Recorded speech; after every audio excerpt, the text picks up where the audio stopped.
Hello and welcome everyone. I want to thank Grażyna Kulczyk for the invitation. Dziękuję bardzo.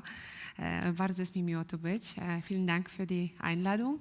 I wanted to do a very short intro really that is related to AI and gender, if you will. Particular focus of our studies is essentially chatbots, so programs that speak natural language and can talk to you, can have a conversation. We do lots of different experiments with these, and I guess the issue of femininity, gender gaps also is a one that has emerged as a problematic one throughout this research. So when we look really closely at what artificial intelligence today is, and I think that we will also have an opportunity to discuss that further with you, it's a moving target, right? It's a field that is always undefined in a way. In the 70s, in the 60s, 80s, we had already artificial intelligence in play. We've had some subdisciplines being developed, but now they're no longer considered AI, right? Now AI is deep learning, for instance. So when you look at this whole spectrum of different things that can go under this umbrella of artificial intelligence, you see many things that, yes, could be considered AI today, but for instance, when it comes to natural language processing, many people say, well, it's no longer AI, it's too old to be AI, right? AI is something that we're still expecting, something new. And I think it is a bit of a problem, the fact that this word has become a buzz, and also the fact that it's so hard to classify what artificial intelligence really is. I would say it's mostly machine learning these days, but I can argue with someone perhaps that this word also has many different meanings.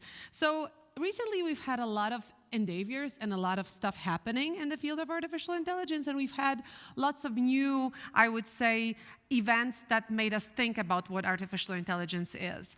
And this is an interesting thing. This has happened in 2017. This is a robot, or more explicitly, a Fembot, Sophia, by Hansen Robotics. It's a very simple system. It's very, very simplistic. It's a very plain robot using old school machine learning and nothing really new. It does not have any neural networks.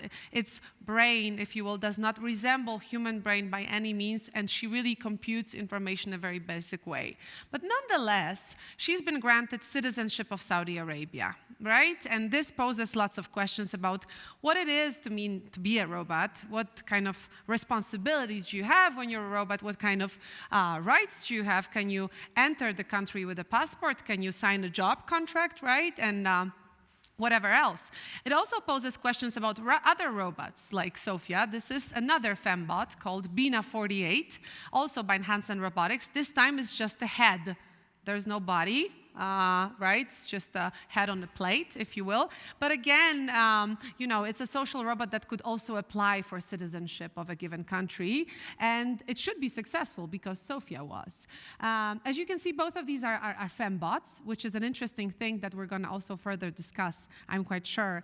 Why are they Fembots? Why do we want to build robots that are Fembots, not only in the field of sex robotics, where it's kind of explicit that the majority are female, for some reasons, but also in other spheres. We want those robots to be women-like. But there were also more important things happening in the field of artificial intelligence. And they are really, I would say, crucial for the whole field, right? So we had, for instance, a major development in deep learning. Deep learning is the newest methodology in machine learning that allows you to train systems to really perform tasks in a very accurate way using many layers of neural networks. We've had one system like this win in the traditional Chinese game of Go against a human competitor. Currently, we have no humans that are AI or Go champions. There are only two systems that are the winners. One is AlphaGo Zero, and the other one is AlphaGo. So it's the same system, but really in two different versions that only plays against itself. It has no human competitors to play against. The way it plays is completely different than the way that humans play. It has a completely different idea and strategy of how to play Go. It uses a potential of playing Go that the human mind has never really reached so far. So it kind of goes beyond human cognitive horizon. The system was developed by DeepMind, and what is very interesting, also in the context, I would say, of gender and AI, and also like our social role, is that DeepMind recently decided to go even further. It has built AlphaGo, it has built other important things. Now, what we researchers are really looking at, it's been very interesting for us, is that they are developing something called TomNet, Theory of Other Mind Network. So a network that is supposed to understand that you, the interlocutor, that you have different mental states, that you have certain intentions, that you have certain affective states, and that you are a cognitive being, right? Whereas it itself does not have any consciousness whatsoever.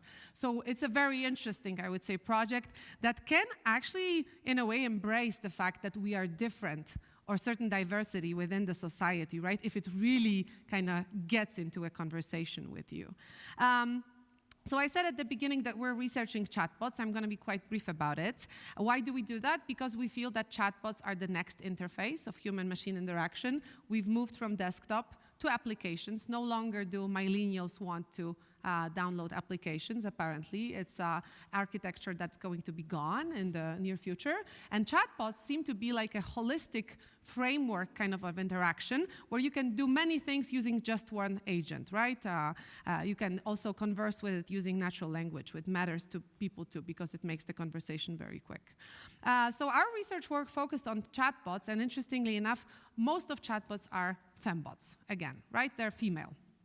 Probably because they have a role of an assistant in the society. They're your assistants, and therefore, perhaps it's easier to allocate a woman, I will say controversially, in that role. The first chatbot ever was Eliza from 1966. It was a system that was a psychotherapist. Interestingly, again, enough. It was a very simple system, one that had no context awareness, did not understand anything, but then again, was able to kind of talk to you in a very simplistic way and was accepted as a psychotherapist by the patients. So the patients first did not know what they were talking to a system and not a human being, and then they found out, and still they said, I don't care, it's a good psychotherapist, so it doesn't matter whether it's a human or a machine, it's just fulfills its role. And just to be kind of, more even explicit about it, what is interesting is that the system would very often not recognize your sentence, and then when it was not able to recognize it, it would use a procedure called none, which means it would say, oh, really, to whatever you were saying, right? And that's something that we do to each other too, right? We say, oh, really, when we don't pay attention.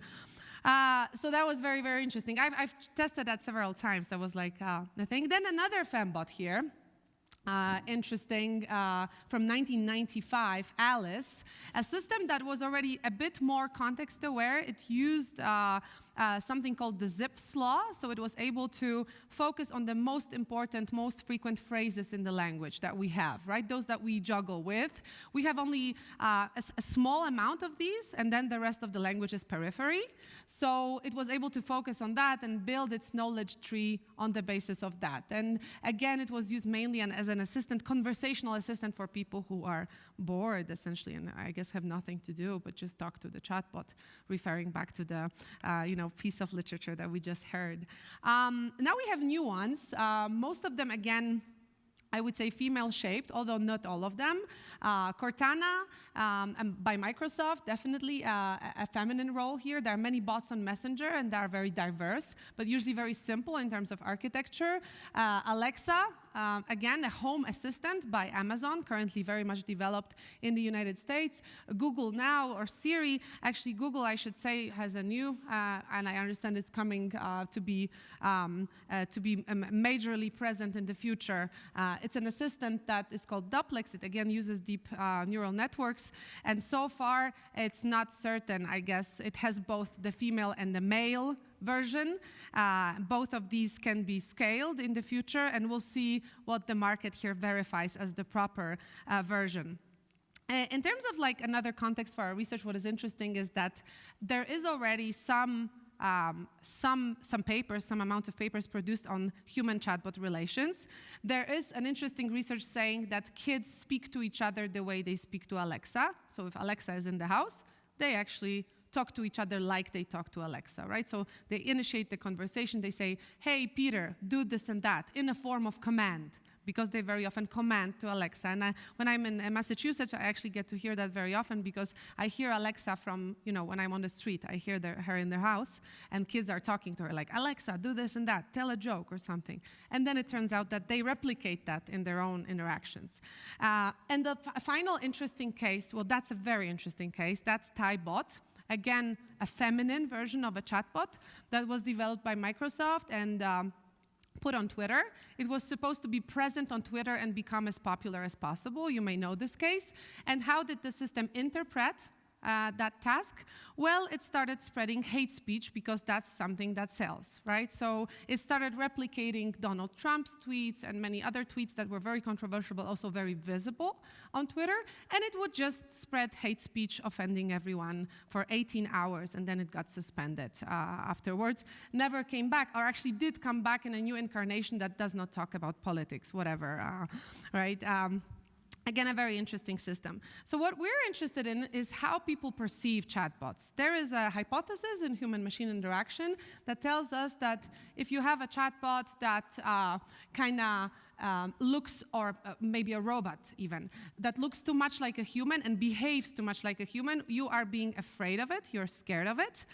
So you have to be careful with how you shape your machine. If the machine is too human-like, actually it may cause eeriness, and you may be reluctant to speak to it.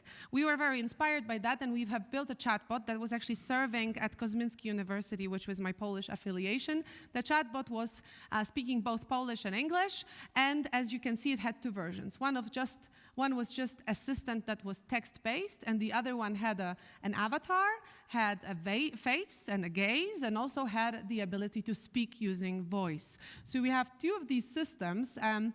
They don't really differ, right? They have the same knowledge engine. They say the same things. They just have a different channel of communication. And we wanted to see in our research whether people are happy to them and which one is more preferred, sort of as a version to talk. And this is the research we did. We were just hooking electrodes to people. What can I say? That's what we were doing, to see their affects and how the body kind of responds to the chatbot. And here, as you can see, the simple text chatbot has a very flat response in terms of affects, whereas the one with avatar and sound is significantly more engaging. And the same applies to other channels. When you look at ECG, heart rate, electrocardiogram, again, the same response. And this is myograph, which is facial myography, which is frowning and smiling. It registers that. And again, the avatar one is more engaging. But when you correlate that with questionnaires that we did, it turns out that people hated the chatbot that had face and gaze, and that was talking to them. And they were very stressed during the interaction. So this level of engagement you saw was actually a level of stress they had, because they had to have the burden of interacting with that thing that is kind of alien. On one hand, it's supposed to be the nice assistant called Ola and so on. On the other, there's something clearly wrong with the interaction. So that was very interesting. And I'm going to just very briefly shift to this other thing that we did with this chatbot. So we were not feeding this chatbot with any type of knowledge. We allowed it to harvest the knowledge from our students. Our students were talking to the chatbot for 1 year, right? Only to the text chatbot. That was our assumption, to kind of hide the face at the beginning. And we wanted to see what the chatbot really expresses, what kind of ideas it has that it harvested from all these people, from the collective intelligence of all the people that were there. We used a tool that is deep learning tool developed by my boss, Peter Glor, from MIT. And as you can see, this tool can allow you, using any type of data, to kind of put you in a certain category, right? Lifestyle, recreation, ideology, who are you really? A category of personality is very interesting, because you're divided into a person who uses honest speech, and that would be a journalist, and a politician who uses more persuasive speech to kind of influence your behavior somehow. So you can really use this tool for many types of things. You can analyze tweets or Facebook walls of people. We've decided to analyze the wall of our interactions, of the people interacting with our chatbot, with the text chatbot. And it turned out that despite the fact that we did not put anything in that system, the chatbot had ideas, right? Just harvested from the people. For instance, it had ecological viewpoints, right? So it had tree-hugger mindset, a person who is defending kind of, nature and so on, whereas nobody else in that particular conversation set had any ideas like that. So it must have been happening earlier. Here you have ideology in terms of perhaps more political stance. It turns out that our chatbot is definitely not liberal. It's a conservative complainer with a lot of resentment towards the world. So again, a question, that happen? The chatbot was a neural network, so in that sense, we don't have full control in what happens, right? And then another thing that I can add is that what we've noticed is that the chatbot changes its viewpoints according to the person that it talks to. When it speaks to you and you're a conservative, it will speak like you do. And whenever it's a different kind of person, it's leaning towards that person, right? Which asks a lot of questions about how do we want these systems to be, right? We want them to be fully flexible, adapting to us, or do we want them to have certain integrity, I would say, in the future if they interact with us more and more?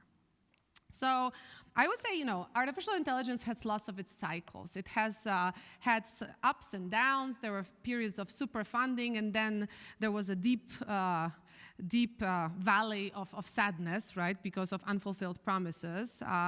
And now we're in a sort of global warming kind of summer in artificial intelligence. For the past few years, everybody was happy using this word and so on, and perhaps talking, debating about it, perhaps less deploying it, and that's a different thing. But the question is, where are we going to go next, right? And here, going back to the issue of gender, right? How are women present in the AI field? How is AI field per se a field that is open to kind of the gender debate anyhow, and how to shape it there? I just want to remind you of something that has just happened 2 weeks ago. The Amazon deep learning recruitment system was discriminating against women when it was choosing whom to hire, right, in the future, because of the fact that women were considered less stable workers, right? So then that bias was discovered. When the bias was discovered, they removed the system. But is that an answer, right, to remove the system? Or do we see any other answers, right? And I guess that opens the question, all of that, those sex robots, fembots, but also all these issues that are related to the deployment of AI and the biases that have to go with it, that opens the question about, female perspective, perhaps, and how to also not exaggerate with that, right? We don't want only female AI, but how can that help in the current AI challenges? So, yeah, I would stop here. Thank you.